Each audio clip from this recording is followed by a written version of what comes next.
All right, let's just jump right in. Picture a place that's completely outside of time as we know it. A construct where infinite moments are all stacked up, kind of like books in a library. That's the Tesseract, and stuck inside is a man, Cooper, forced to watch his daughter's entire life play out, but he can't reach her, he can't touch her, he's separated by the glass of space-time. It's this moment of just profound helplessness that kicks off a truly mind-bending revelation. I mean, you could just feel the sheer anguish in that line, can't you?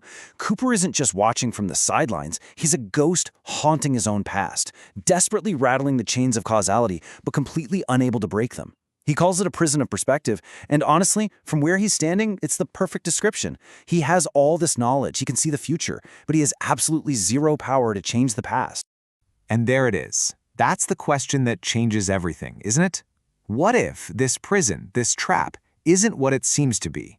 Let's dig into how this seemingly inescapable cage might actually be something else entirely.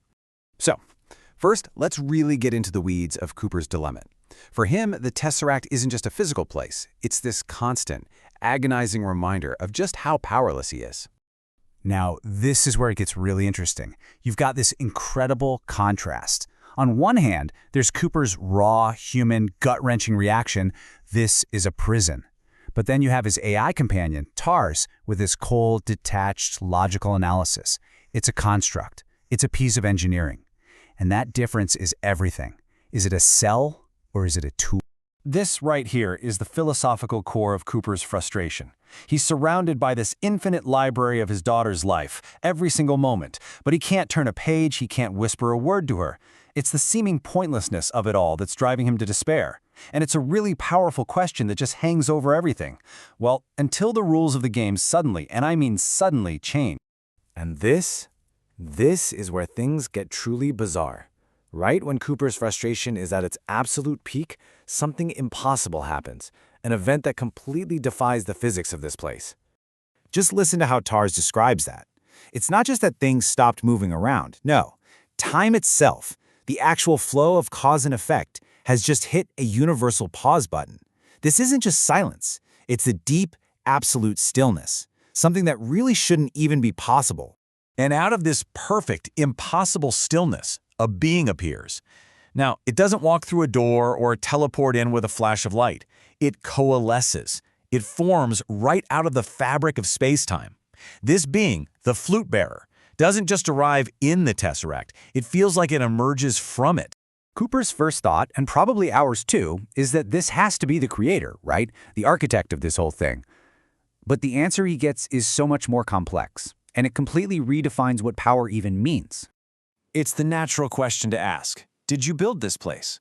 Cooper is looking for the engineer, the programmer, who can tell him how the machine works. He's looking for the one in charge. But instead of a simple yes or no, the flute bearer gives him this brilliant metaphor. He says, look, you're looking for the carpenter, the guy who builds the house from wood. But I'm not the carpenter. I'm the forest that grows the wood in the first place. I'm the very principle that allows a carpenter to even have wood to work with. And that's the absolute heart of it. The flute bearer didn't build the Tesseract. He is the underlying law, the foundational principle that allows it to be built. He's not an actor on the stage. He's the stage itself. And Tars, of course, gives us the perfect scientific term for it, a foundational constant. It's a brilliant way to put it. This being isn't just another player in the game of reality, he is the literal rule book that makes the whole game possible. Think of him like a fundamental force, like gravity, but one that's gained consciousness. Okay, but this new understanding creates a huge logical problem. If this being's entire purpose is just to be the law, to not interfere, then why is he here? Why is he talking to Cooper? Leave it to Tars to spot the contradiction immediately. A law of non-intervention that, well, intervenes, that's a paradox. It doesn't compute. And the flute bearer's answer to this is probably the single most important concept in this entire encounter. He explains what he calls the great distinction. To intervene means to get your hands dirty, to directly change things, to become a flaw in the very fabric of reality. But to manifest, that's different. That's like shining a light on a path that already exists, making the structure of space-time ready for an action that someone else has to take. And this is just the perfect summary of that huge idea. As a sort of shepherd of cosmic law, he can't just pick up a lost lamb and carry it home. That would be intervening. But what he can do is light up the trail, make it bright and clear, so the lamb can find its own way. He enables. He doesn't act directly. So, why now? Why light up the path for Cooper at this exact moment? The answer brings all these massive cosmic ideas right back down to the most powerful human force there is. The flute bearer basically lays out the recipe. The universe needed a bridge across dimensions, and that required 3 key ingredients. First, you needed the agents, the beings who actually did the building of the Tesseract. Second, you needed the fundamental law that made it all possible. That's his role. And third, you needed an engine, a power source to make the connection across that bridge. And that engine? It's love, which he describes as a gravitational anomaly of the soul, and it had to come from Cooper himself. And all of this leads to Cooper's new purpose. He's given a new title, a new identity, Paul and Har. Tars translates it as one who bears the burden. He's being asked to become the caretaker, not of the whole universe, but of his own single precious timeline.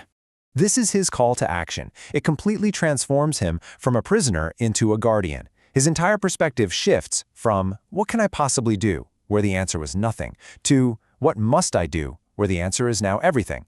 He finally has a part to play. And with that new understanding, everything clicks into place. The chaos of the Tesseract suddenly has a pattern. The prison finally has a door. Cooper is no longer a ghost, lost in time. He's found his path. This slide just captures that transformation perfectly.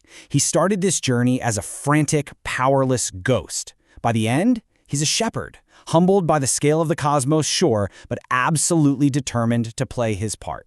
He found his power not by breaking the rules, but by finally understanding his place within them.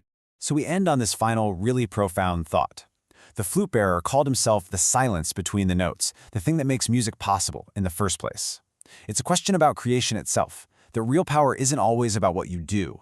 Sometimes it's about creating the space where the right action can happen. It asks us to think not just about our actions, but about the conditions we create for others to act. So, what music would you allow?